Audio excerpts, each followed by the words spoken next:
Good afternoon, fellow ruminators. Welcome back to another session, Rumination with Andrew. Thank you so much for joining as we are about to discuss a very important topical matter.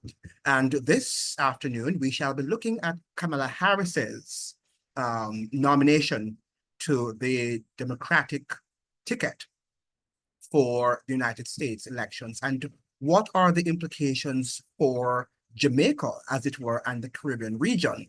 Now, Jamaicans have been hailing that her father is from Jamaica and her mother is South Asian, as we have, people by now should know that her mother hailed from India and that these two people came together. They met together when they went to pursue graduate studies at the University of Berkeley, right? Berkeley University in California, where they met and they became friends. And that friendship actually morphed into a marital relationship, which did not last very long.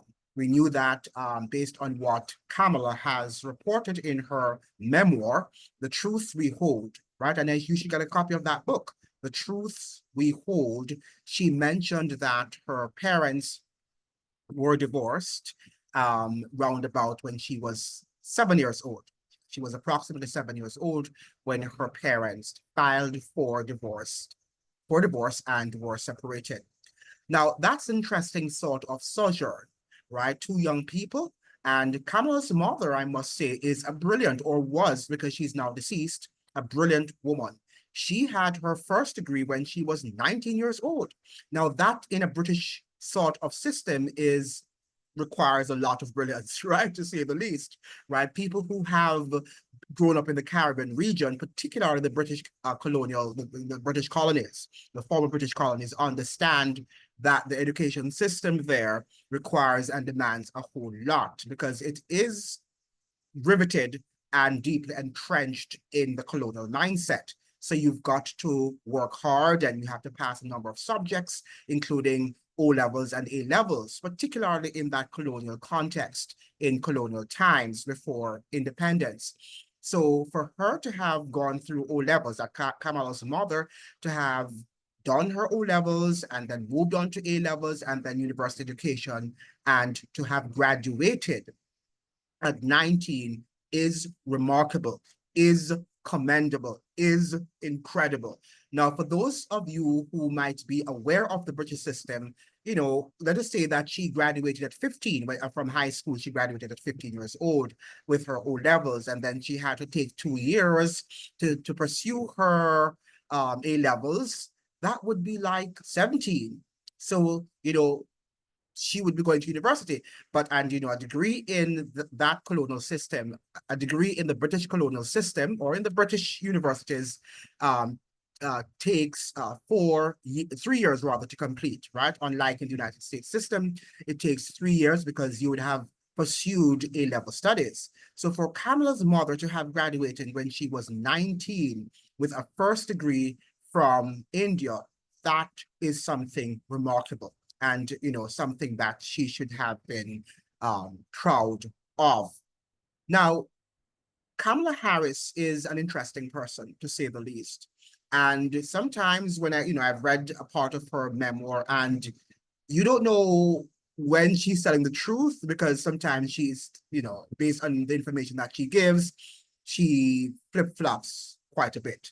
So in the memoir, it's almost like, when their parents actually separated, when they got divorced, right? Because they were, well, first separated and then they filed for divorce. Now, the fact is that it seemed to me, based on the memoir, that was it, that she didn't really have much contact with her father, who is Donald J. Harris, who is professor emeritus at the University of Stanford University. Now, it seems, however, that there was a relationship after the divorce, and Kamala would go frequently to see her father at in Illinois because he had professorship positions there. He was an assistant professor, I think, at the University of Illinois, and then he went on to becoming an associate professor, I believe, at the University of Wisconsin before he actually assumed his position at Stanford University. So she would go at times to see her father, particularly during holidays and also on weekends, based on what I have read. But sometimes when she's making her speeches, it sounds like her father did not do much in her life. He did not have a lot of influence on her life. And I find that to be a little bit suspect because for a guy who was a professor, right, at elite universities, at very, renowned universities in the United States, and also he worked on many international global institutions. And she pursued economics at Howard University. That's Kamala pursued. One of her degrees is that she pursued at Howard University. I think she had a double degree. One degree was in economics and the other in political science before she went on to pursue a career in the legal profession. Now, it's interesting to note that she has done many, what should I say now? She's participated in many of these, what we call them again. Well, the word has evaded me right now, has eluded me. The, she has participated in a lot of, what's the word now? Internships, right? Internship. I was looking for why did the word couldn't come? I don't know. Yeah, so she has participated in a number of internships, and I'm sure her father, having worked, at these elite institutions and having served on boards of very elite, also economic and global institutions, I would think that she would definitely, use her father's connections and contacts to be able to participate in some of the internships that she said that she participated in. I do not think that her father was completely out of her life. It's my opinion. I'm not suggesting that she is lying, but I would say that it's a suspect that her father would not have had some sort of influence in her life, given his position, given his prominent position in the United States and globally, because I understand that he has done extensive research and has sat on many boards of many prominent institutions around the world, right? So I'm sure that Kamala, knowing her, that she would have used her father's connections to be able to, to move upward, right, on the social and economic ladder, right? I'm almost certain that she would, right? And for someone who has had a father who has taught at Stanford University, I am not sure if she really did not have any connections with her father. I'm sure that somehow. Now, I'm not suggesting now that her mother would not have had major influence on her life since she lived with a mother, for the most part, right? That she lived with a mother full time. She would sometimes, I'm sure, go over to her parents, to her father's house, right, on weekends and also on holidays. But she lived with her mother permanently until she definitely became an adult. Now, something that is also a missed here is the time that she spent in Canada. There is not much information that is given about her life. And last night in her speech at the Democratic conference, she did not say much about that in terms of her years spent in Canada. And I think she went to Canada when she was 12 years old, and she went to high school in Canada. So it means, therefore, that she would have had some sort of important formation development in that country. Those years are silent. I know that her mother worked at the University of McGill, right? Is that university in Canada? Right, McGill University. So she would definitely have had some sort of Canadian influence, what happened in Canada, what were her experiences, and how those experiences might have shaped the Kamala that we know is something that has not been revealed, has not been divulged to the public.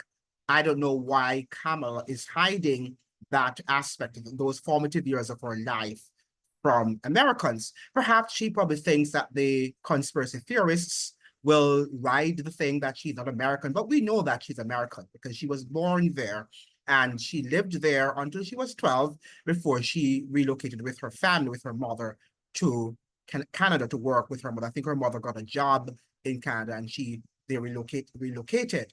But to suggest that her father did not have a lot of influence, I'm going to show you this picture of Kamala, with her father in Jamaica. And when I look at this picture, obviously she had relationship with her father that went beyond the divorce, right? The divorce did not end the relationship. They still maintained contact, and I'm sure that he had influence. So this is Kamala and her sister in Jamaica. I would think this is Kamala, and maybe I would think this might be Maya, and these are her family members in Jamaica, right? Because it suggests here that I can't see it very clearly, but it says that in an updated photo, Kamala Harris, center, and her sister Maya, or her right, appear visiting Jamaica, or appear visiting family in Jamaica. The print is very fine, so I'm not seeing what's going on here. So this is she, right? I would think this is she. I would think, right? It looks like Kamala here, and this is Maya, right? So, and Maya, the family actually, what should I say now? Donald actually left the home, right? They got divorced. The parents were separated when Kamala was 7 and the sister was 2. And here, the sister does not look like she's 2 years old here, right? She looks bigger here. So it means, therefore, that Donald J. Harris had to have had some sort of contact and relationship with his daughters. It's not that they just separated and the mother was left there to grow the children all by herself. Donald J. Harris had some sort of social and economic influence in her life, and I'm sure psychological influence on her life. The fact that she even went to pursue a career in economics at Howard University indicates that her father must have had some influence on her life, right? I would think so, because she did not go, none of the girls actually studied science, and her mother was a scientist. Right? They both eventually studied law, of course, but Kamala, when she went to Howard University, she did pursue a double degree major in economics and political science. So that's something that's interesting that she is leaving out, and she's giving us the impression that she did not have much of a relationship with her father. But what does this sort of future presidency or possible presidency have to do with the Caribbean and Jamaica? Very little, right? It's just a symbolic gesture, and that Caribbean people and Black people in general, even Black Americans, like to look at things that do not matter, issues that are not substantive. We like to look at color, and we think that color also plays a pivotal role in our leaders' formation, in what they will do, in their ideologies, and we place very little value, right, on their values, right, on their core values and their policies, their economic policies, their social policies, right? We place very little value and emphasis on that, while we place a lot of values on their color or on what we call race. So because Kamala is touted in the media to be Black and South Asian, we think that she's going to pursue policies that will liberate Black people and will make them prosperous. And that is really not true. And I'm wondering if Black people continue to suffer from amnesia, because when Barack Obama came to the presidency, there was this sort of hope, right? Because that was his mantra, hope and change, and that he was going to change from how things were done in Washington. And what we saw when Barack Obama came to power was the same, right? Nothing actually changed in Washington, D.C., right? He pursued the policies of the United States military empire. That's what he was called there to do. In fact, I understand that he was chosen by Wall Street, right, to pursue their policies, right? Most presidents are chosen by Wall Street, but he was the preferred guy. We saw that he went up against Hillary Clinton, who was a very entrenched member of the establishment in Washington, and they allowed her to win, right? They allowed her, no, not him, they allowed him, not her, rather, they allowed him to win that, Barack Hussein Obama to have won, right? So he got the presidency over her because she was not obviously a favorite. She was used by the establishment and is a part of the establishment. But I have to inform you, ladies and gentlemen, that the establishment has factions, right? And there are factions within that one establishment. And Hillary Clinton, of course, evidently, she was not the preferred candidate by the majority of members of the establishment. And she lost the election to Barack Hussein Obama. And he came into power, and we know that he is touted as being the deportee in chief, right? That he deported a lot of people, including Black and brown people, right? So when we think that Trump is racist, we must say that Obama himself is a racist because he deported so many people. If we are going to play that same argument, let's call a spade, right? And Barack Obama deported so many foreigners who most of whom had grown up in the United States and had adopted, I should say, its very criminal culture, went back to places like the Caribbean and Latin America and created a lot of havoc and menace and mayhem, right, in their respective countries under the leadership of Barack Hussein Obama, right? A lot of that is actually hidden, and people don't like to talk about it because they like to showcase, the Donald Trump as the only racist in Washington, D.C., or the only racist American president. All the Democratic presidents have been men, or have been men, because we haven't had so far any women. Perhaps Kamala will be the first female Democratic president, or the first female president, punto final, that the United States has ever elected in its how many years of history. So we have Barack Obama, who did very little for the Caribbean. I think that his legacy can be, not only was he a deporter or deportee in chief, right? But he also he also militarized, as it were, the Caribbean, right? Barack Obama also militarized the Caribbean region. And the Caribbean region is now a military region, as it were, right? So he has not done much to improve the lives of the citizens in the region, right? Barack Hussein Obama has done very little to have improved the lives of people within the Caribbean region. Very, very little he did.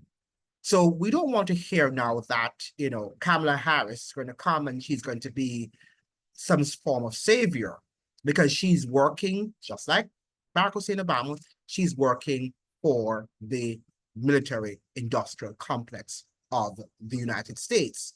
The United States of America is an empire, and that empire is not working for its citizens. It's working for that military industrial complex, right? And it's very difficult for us to understand. It's a concept that many people have not yet understood. And it's a concept that many people reject, they jettison, and they think that America it's still a democracy, and it is working in the interest to improve the lives of its citizens. But the citizens are more slaves than they think they are, right? And if you listened to Kamala Harris's speech last night, what problem did she attack? And what possible solutions did she proffer? Did she recommend to have tackled such problems? Not one, right? She just talked about herself and her identity, her racial identity, and the fact her mother and her political life, her political career. But not much was said about the American people and the suffering that they are going through at the moment. Many homeless people are on the streets, particularly from her state, the state of California, where there's a high rate of homelessness there, right? But the fact of the matter is that many people were so much caught up in the moment because we saw at the Democratic National Convention, what we saw there was the Hollywoodization of politics, right? It's all about entertainment, the Beyoncés and the Taylor Swifts and the music and just having a fine time, all decked in your blue and your, the colors of the Democratic Party, right? That's what it was all about. It wasn't giving or proffering substantive policy shifts and policy, you know, um, you know, policy that will help to bring the United States to a better place and help it to become more prosperous. I think that Kamala was more interested in showcasing that she is going to be an ordinary president, a president that will work and will do the bidding of the military-industrial complex.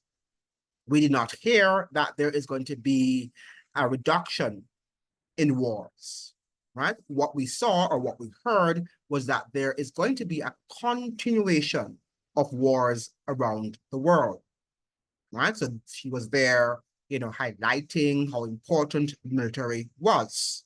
And when they talk about military, they're talking about militarism and imperialism. They're not just speaking about having a military to defend the interests and also to protect the homeland. That's the United States of America. What they're talking about is a military that will dominate the world, right? And that's what they're talking about.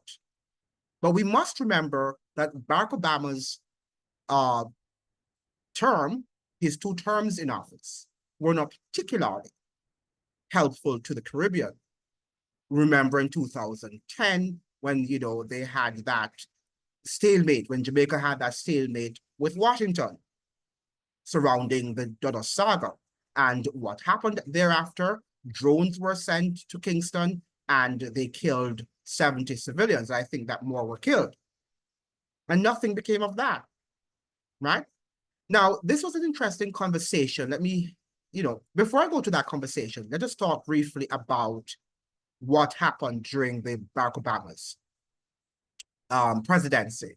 So we have here an article that was published in NACLA. Let me see if I can share my screen with you so that you can see from whence I'm reading. So we have here, this is NACLA and reporting on the Americas since 1967. Now, the drug trade and the increasing militarization of the Caribbean, and this was written in 2013 during the presidency of Barack Hussein Obama. To be specific, on February 2nd or February 7th, 2013. So given the current controversy surrounding the extent of the US drone program and targeted killings, it's important to revisit that in the summer of 2012, the US Customs and Border Protection Agency announced that unmanned drones would begin patrolling Caribbean airspace. Unmanned drones. This is only one aspect of how the war on drugs in the Caribbean is increasingly looking like the war on terror. Right? And we must understand the war on terror is not about protecting citizens there. Right? If you go to the Middle East, you will learn from them that it is supposed to control them. Right? To control the very territory that they live on. And if their government does not accede to the wishes of Washington, that they will be toppled. Right? And we don't have to speak about what has happened in Iraq, what has happened in Syria, what has happened in that country of Gaddafi, right? We don't have to talk about these things. These are implications. These are the realities or examples of the war on terror. The war on terror is to solidify America's dominance, America's hegemony in the world. And that is what Kamala is there to defend. She's not there to defend the economic interests of the Caribbean people or any Jamaican, right? She doesn't care. Do you think she cares about her Jamaicanness or her Indianness, right? Her Asian identity? What does that have to do with a person? If you are of Asian or Caribbean descent, it has nothing to do with who you are, right? It's the values that you hold that will determine what sort of president or what sort of leader that you are, right? But being Jamaican or being South Asian, whatever she is, right, has nothing to do with how she will govern as an American president, right? This is the fluff that the media would like to dish out to you and expect that you will eat, right? Because you like to consume nonsense. And they want to let you know, they want to inform you, they would like to manipulate you into thinking that Kamala Harris is going to be improving the lives of Black people or East Asian, South Asian people or, people of color. Has nothing to do with anything. Because as far as the American empire is concerned, she's no respecter of persons, right? America does not have friends or allies. It's just about interests, maintaining her dominance, maintaining her hegemony. And that is what we need to understand. This is a game, and we should see that the Democratic Party, of all the parties, the two major political parties in the United States, is a corporate party, right? And there is a political shift. And Kamala is suggesting that we're not going back. You're not going back to the age of democracy. You're not going back to the age of republicanism. You're not going back to the fundamental philosophies of the founding fathers about the separation of these powers. You're not going back to that time. You're not going back to a time in which, homeowners, you could have just one member of the family. The father could be working, the mother at home, right? While they're able to live comfortably. You're not going back to that time. And that was the code word that Kamala was trying to let you know. And you think it's not going back to abuse and to slavery and to exploitation, right? That is what you think she's implying. But she's implying that she's not going back. America is not going back to the philosophy, to the founding philosophies and ideologies of the founding fathers, right? She's not going to go back to that. They're moving forward to the age of militarism and imperialism. America is moving forward, is on a forward march, on the forward march to the age, or in the age, as it were, of militarism and imperialism. So when you think that she refers to she's not going back, and it means the age of Trump, and she's playing that game, right? Then you need to rethink your position, right? But let us look at another aspect of the article that was written by Kevin Edmonds, who's a very important Caribbean scholar. Now, he says here, given the current controversy surrounding the extent of the US drone program and targeted killings, it is important to revisit that in the summer of 2012, the US Customs and Border Protection Agency announced that unmanned drones would begin patrolling Caribbean airspace as an expansion of the Caribbean Basin Security Initiative. This is only one aspect of how the war on drugs in the Caribbean is increasingly looking like the war on terror. The US Caribbean border is the often ignored third border, which the Department of Homeland Security has referred to as an open door for drug traffickers and terrorists. A recent study by the National Defense University has stated that the region's nexus to the United States uniquely positions it in the proximate US geopolitical and strategic sphere. Thus, there is an incentive, if not an urgency, for the United States to proactively pursue security capacity building measures in the Caribbean region, right? Now, we have here, this is interesting, the shift towards the use of drones in the region is largely based off of an unconvincing pilot program carried out over 18 months in the Bahamas, in which during more than 1,260 hours in the air off the southern or the southeastern east coast of Florida, the Guardian drones assisted in only a handful of large-scale busts. That said, the Caribbean governments increased militarization in the region when they implemented the never-ending war on drugs without any public consultation or debate. I repeat that. The Caribbean governments increased militarization of the region when they implemented the never-ending war on drugs without any public consultation or debate. Right? And that is what is happening in the Caribbean right now. Everything is shrouded in secrecy. We don't know what is happening, and they are entering into agreements, and they tell us that they can't tell us because for security reasons, the citizens cannot be properly informed. And these policies cannot be robustly debated. This erosion of regional sovereignty may be a slippery slope to a dangerous future in which Caribbean nationals may very well find themselves on kill lists instead of facing a trial. Right? So this is what one of the policies of Barack Hussein Obama. Now, this is especially important in light of how the extradition of Jamaican kingpin Christopher Douglas Coke was handled. In September of 2009, the United States requested his extradition to face drug trafficking charges, but Jamaican Prime Minister Bruce Golding blocked the request due to his deep political connections with Coke. It was only after months of intense pressure that Golding caved in May 2010.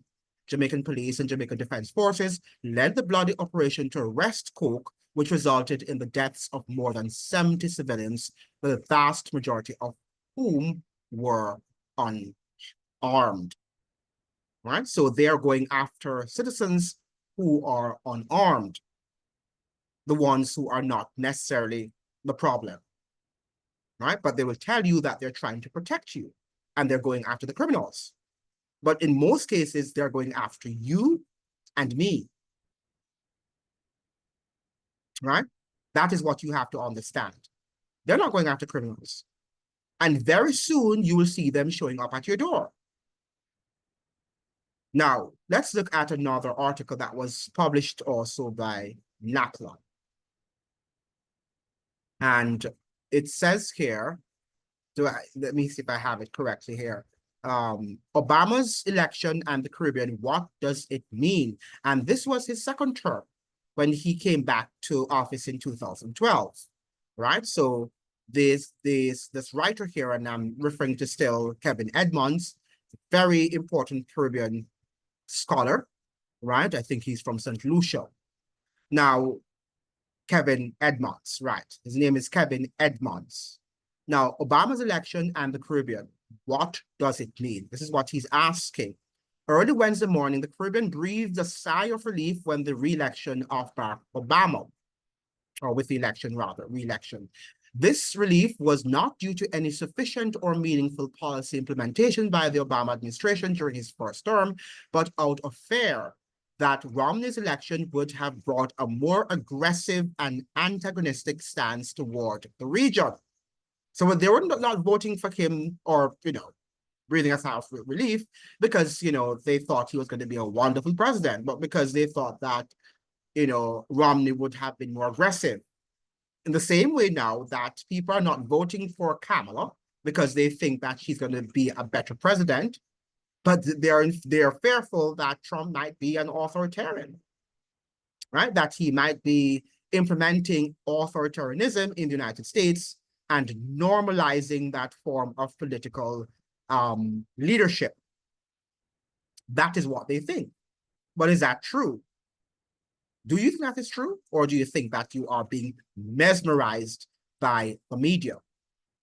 Now, we see here the Caribbean leaders and here is Barack Hussein Obama. While Caribbean prime ministers immediately extended their congratulations to Obama, their expressions of cautious optimism also came with cause for more meaningful engagement with the region. For example, Dominica's Prime Minister Roosevelt Skerritt sent his congratulations to Obama, remarking that the relationship, and this is what from the Prime Minister, the relationship between the United States and Dominica continues to be strong based on mutual respect. They all say the same thing. We work very diligently on matters relating to regional security, and we look forward to advancing those efforts. Clearly, the U.S. focus is on anti-terrorism matters, and they moved away from issues relating to development in the region. So they are more concerned about anti-terrorism matters. And if you think about that, when they talk about anti-terrorism, they mean hegemony, imperialism, control, domination, right? That is what you have to get in your cranium, right? But you think that the United States is an empire and it's seeking to spread, as it were, freedom and democracy around the world.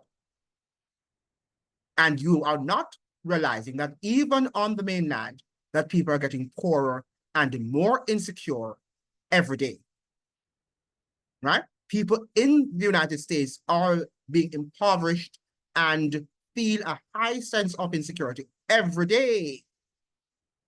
But you think that these people, when they go to these democratic conventions, you believe what they say, right? And I'm wondering who wrote Kamala's speech last night, because it was not very inspirational. It was a little rough on the edges. And I think that with more thought, she could have delivered a better speech. Something, even though it would have been deceiving, but at least it would have given the American people and the world at large some amount of inspiration. But not much was given, or not much was put into the speech. But do they even have to write a very well-written speech if the people of the world, including the United States, have low IQs and they're not able to distinguish substantive matters from the issues that are not substantive? Right? You're talking to a people who desire permanent entertainment as opposed to trying to understand the world in which they live. So she doesn't have to give a high caliber speech, right, to a dumbed down global citizen, right? She doesn't have to do that, because all of the fluff and the pageantry and the pomp that you saw at the National Democratic Convention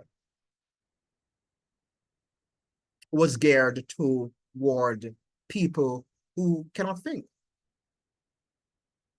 right? Because those of us who are thinking people, and there are still some of us in the world today, I must say, in the minority, not in the majority, in the minority, right?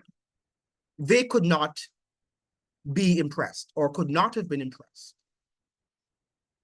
with Kamala's speech and with the speeches that we saw there, even with the former president of the United States, Bill Clinton, and the Barack Hussein Obama's speech. What did these people say?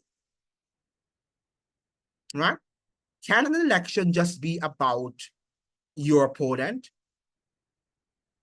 And it was larger than that, talking about Trump and the fact that he's this convicted felon, right? And that Kamala is this, great prosecutor who essentially is going to put him in his place. But are elections only about presidents and political leaders? Or should it be about, the central impetus should be about the people? Right? It seems to me that it is just about the political leaders and nothing or very little about the constituents, the electorate.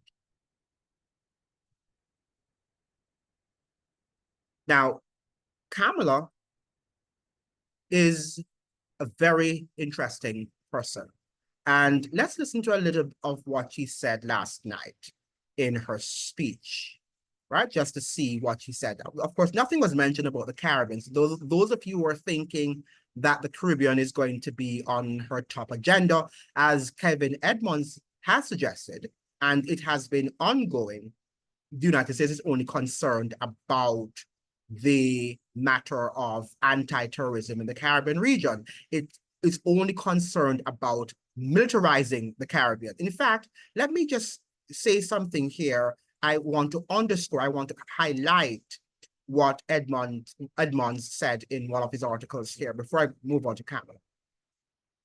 Let me just say this. During his first term, Obama's most significant interaction with the region came in the form of the Caribbean Basin Security Initiative to combat the growing influence of the drug trade. While sounding familiar, this should not be confused with the Caribbean Basin Initiative.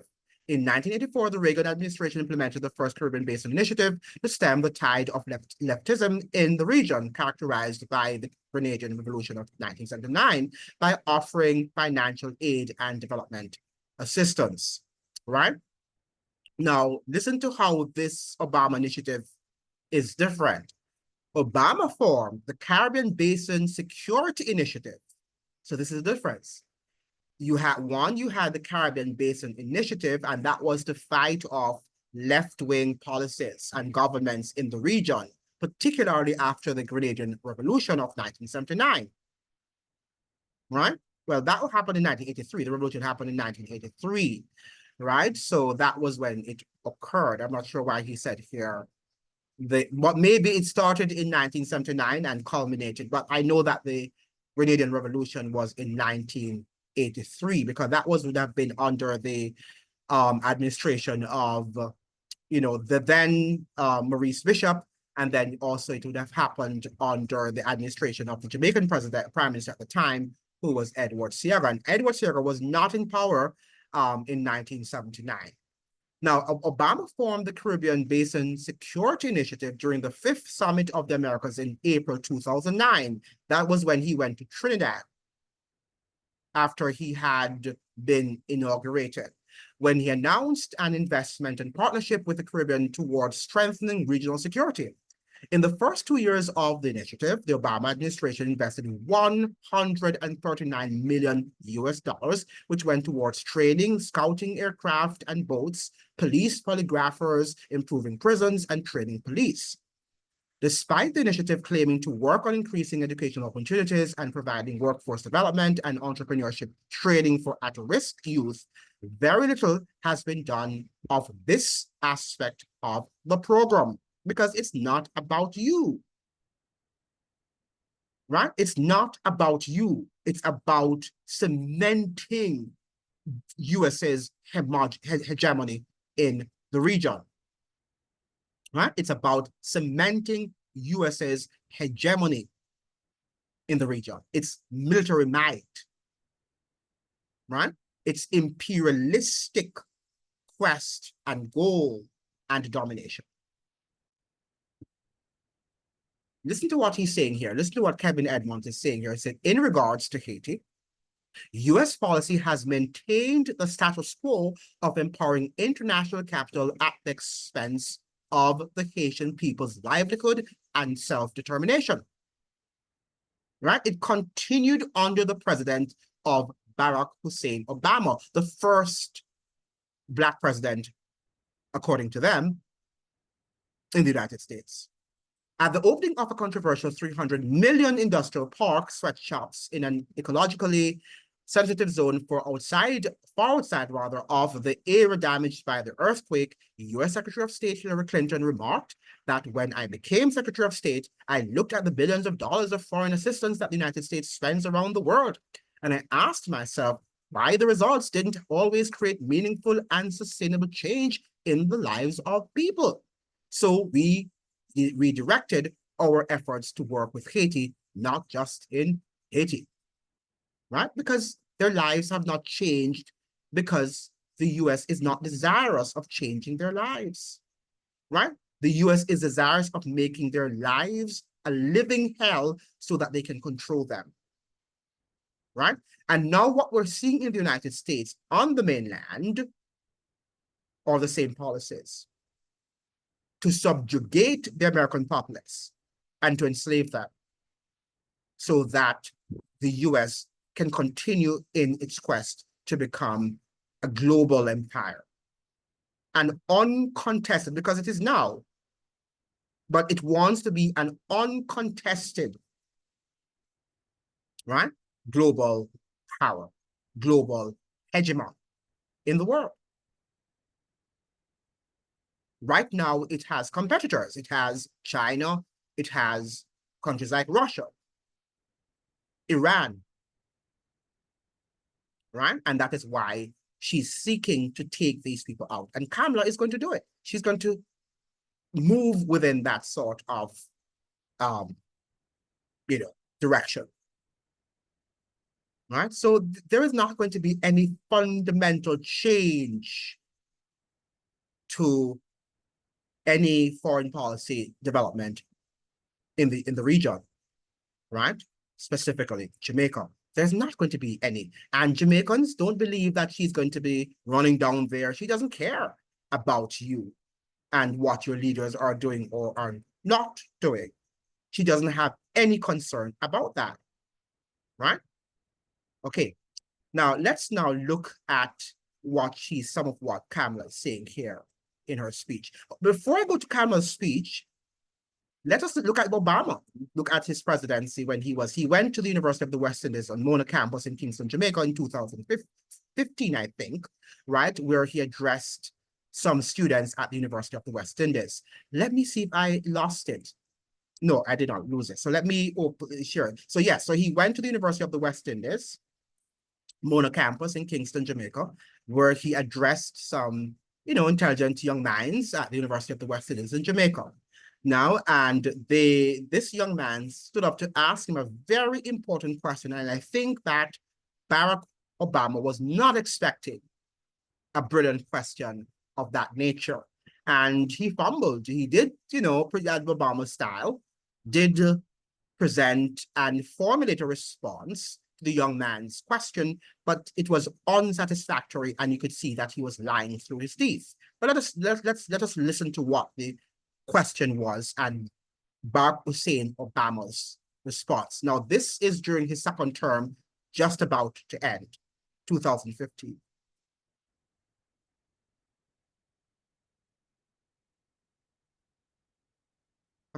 Is it? Thanks so much, Mr. President. We know that there's been an increasing military assertiveness of China, especially in the South China Sea. And it seems that the US has responded to that by pledging to increase its military presence because it recognizes the danger that that military increase of China poses to its friends and allies there. Now, China's growing power isn't just military, it's economic. On this side of the world, China has used this soft power, this economic power, especially to Caribbean governments. My questions are, how does the US view China's influence in its own backyard, especially since you just talked about Cold War and alliances? And secondly, what plan does the US have, if any, to contribute more to economic life in the Caribbean to ward off China in terms of foreign direct investment? Thank you very much, Mr. President. What's your name? Sorry, my name is Newton Harris from University of Technology, Jamaica. That's us. Yeah. Well, first of all, let me say that it is U.S. official policy, and it is my strong belief that we should welcome China's full rise. What China's done in the last 20, 30 years is remarkable. More people have been lifted out of poverty in a shorter period of time than perhaps any time in human history. And that's good for the world.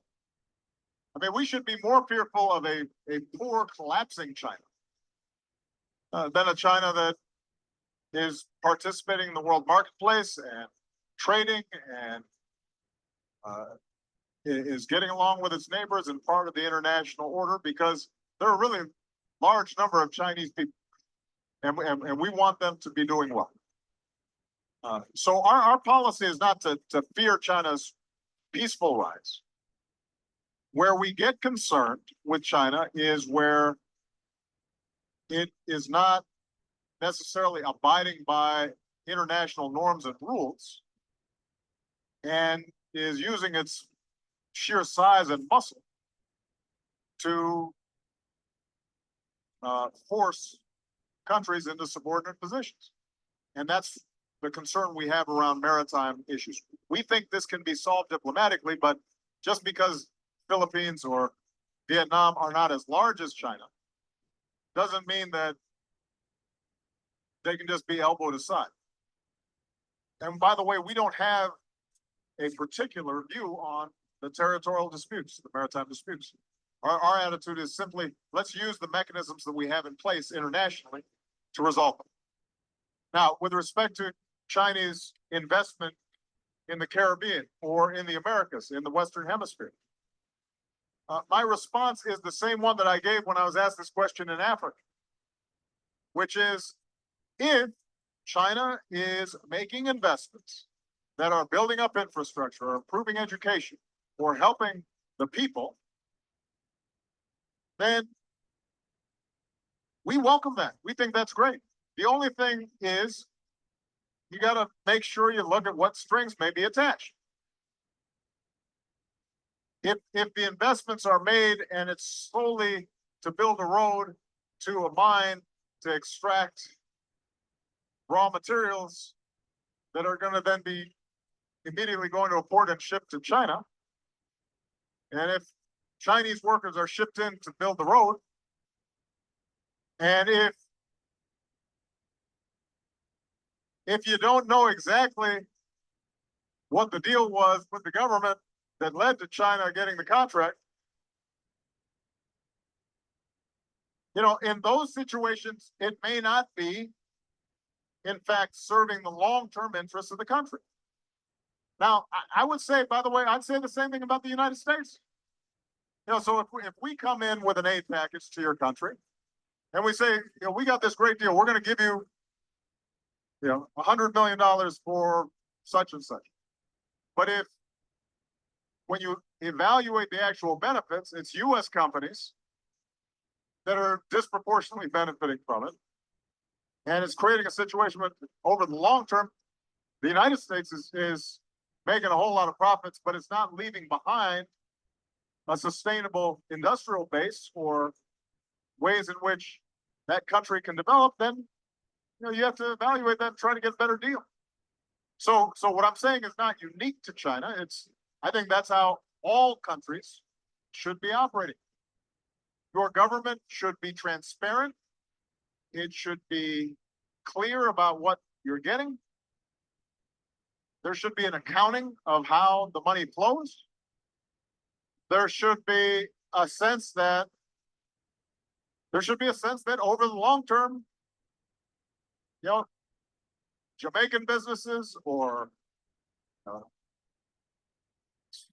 somebody from Belize is getting a job, or, right? I mean, there should be some sense of how is this benefiting us over the long term. And that's, I think, the only criteria that we're going to lay out. Now, last thing I'll say, because you asked, you got to pose, is there like a bidding war going on here? Yeah, for affections. You know, Chinese are giving us flowers and chocolates. And, you know, what are you doing for us lately? And so what I would say is this: the United States, I think, historically, has been an enormous provider of development aid. Not always, by the way, has it followed the rule I just laid out in terms of whether or not the local recipients are benefiting. But I think we've gotten a lot better at that. And if you look at institutions like the World Bank or other multilateral institutions, we remain the largest contributors by far. So sometimes when you get money from a look at what happens in terms of when Haiti gets decimated, you know, who's raising the money? We tend to look pretty good. Turns out we're doing more than our fair share. And we will continue to do that. We do have some fiscal constraints. And sometimes I think uh,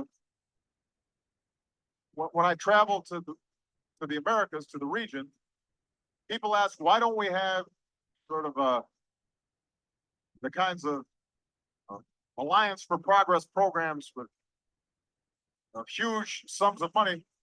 Well, part of it is that right after World War II, the United States was so large relative to the rest of the world.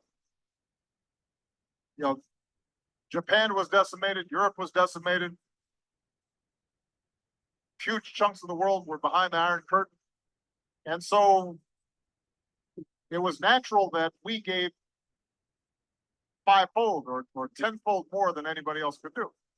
Well, things have evened out in case you haven't noticed. We're still by far the most powerful nation on earth, and we still do more than everybody else.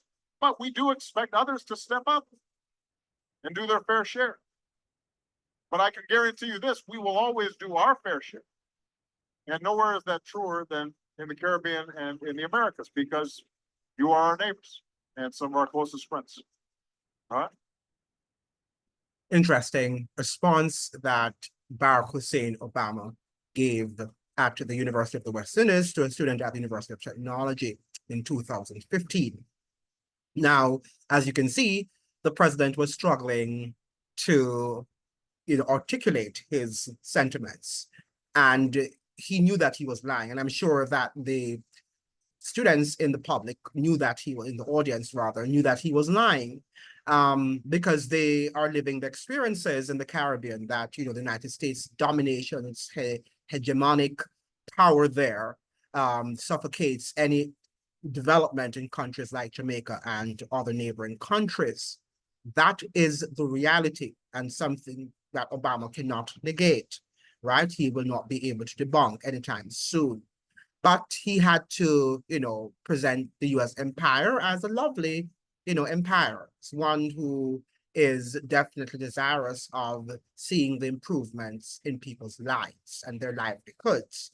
But you and I know that people who read, people who understand the reality, know that what he's saying is how the United States should be operating, is not how it operates. Two things, right? So one, the United States does not operate in a way in which it negotiates, it has dialogue, it mandates, right? And it suggests that you have to do what it tells you to do, right? So that is what we have to understand.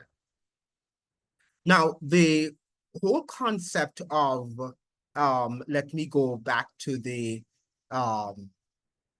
where am I now? So we finished with Obama, and I think I would like you to listen to a bit of Kamala's speech, right?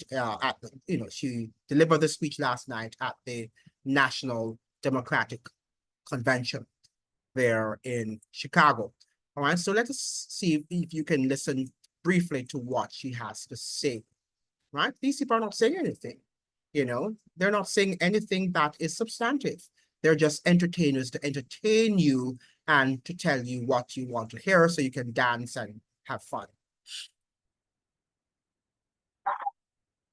So my mother was 19 when she crossed the world alone, traveling from India to California with an unshakable dream to be the scientist who would cure breast cancer. Wow. When she finished school, she was supposed to return home to a traditional arranged marriage. But as fate would have it, she met my father, Donald Harris, a student from Jamaica. They fell in love and got married, and that act of self-determination made my sister Maya and me.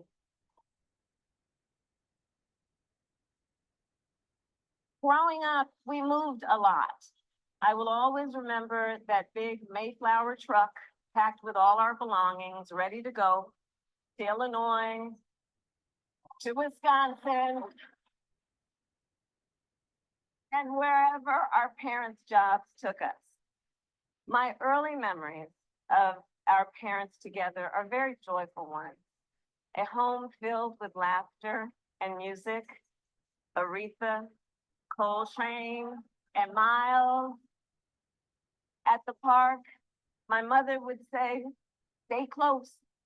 But my father would say, as he smiled, run, Kamala, run. Don't be afraid. Don't let anything stop you. You know, Kamala is very interesting because she said in her memoir that at age 5, when she was 5, she remembered that her family, her mother and father, were not doing well in terms of their marital relationship, that she realized that the marital relationship was not doing well, and that very soon perhaps the parents would be separated. Now, she's now telling us at this Democratic conference that that was not so, that she had a wonderful time with her parents, right? Now, what could she remember so much below age 5 if the parents were living well? I don't think a lot of what she's saying here is necessarily true, or maybe she's not presenting the story, clearly, or she might not have been telling the truth in her memoir. But this is what I was suggesting on a previous occasion here in this video, that she sometimes flip-flops and she says things here and then she changes her story on another occasion. I am not sure what the story is, if, when her parents perhaps started to have experienced that sort of hardships in their marital relationship. I don't know, and I can't say if she's saying the truth. What I'm saying, the consistency in her narrative, something which is lacking, and she should be called out on that. Now, my understanding is that Kamala Harris is a representative of the military-industrial complex, and she's not going to do anything to change or to create a shift in the way our society is moving right now. Our society is not heading in the right direction. We're heading on the path of destruction, and she is going to be an aider and an abettor of that sort of dangerous path on which the world is traveling. I hope that you will wake up. I hope that you will do your reading. I hope that you will do your own research and you will understand that nothing significantly will change. Nothing will change. In fact, things might get worse in the Caribbean region because, as Edmonds suggested, even in Haiti, nothing changed in the lives of the people during the Barack Obama's administration. In fact, things got worse, right? Things worsened under Barack Obama's administration in Haiti. Things have not improved since his election, right? And I remembered in 2004 when, they had the coup in Haiti and people were saying that, George W. Bush did it because he was white and he was racist and he's anti-Black. But the same Black president who just went to Jamaica and he's behaving as if, the US is giving aid. We know that the United States does not give aid. The United States actually gives money that goes right back into her coffers, right? So she's paying all of these contractors, and most of whom are Americans, right? If you look at what happens in Haiti, a lot of the money that was sent there, Americans were the ones who were managing the money, and all of that money went back into their pockets. And, all of these contractors, military contractors, and these corporate donors, and, and who earned millions of dollars from the Haitian people's misery, right? So wake up and begin to understand that nothing will change in the world. As he suggested in our speech, we are not going back, and we are not going back to the path of 2000, to the path of freedom. We are not going back to pre-2019 after COVID-19. We are on a path of tyranny and authoritarianism, and that is what you need to understand. Thank you so much for joining. I hope that you like, you'll share, and you subscribe. Remember now to like the videos so the videos can be shared with as many people on the platform, and I look forward to seeing you in another video. All the best to you. Have a great day.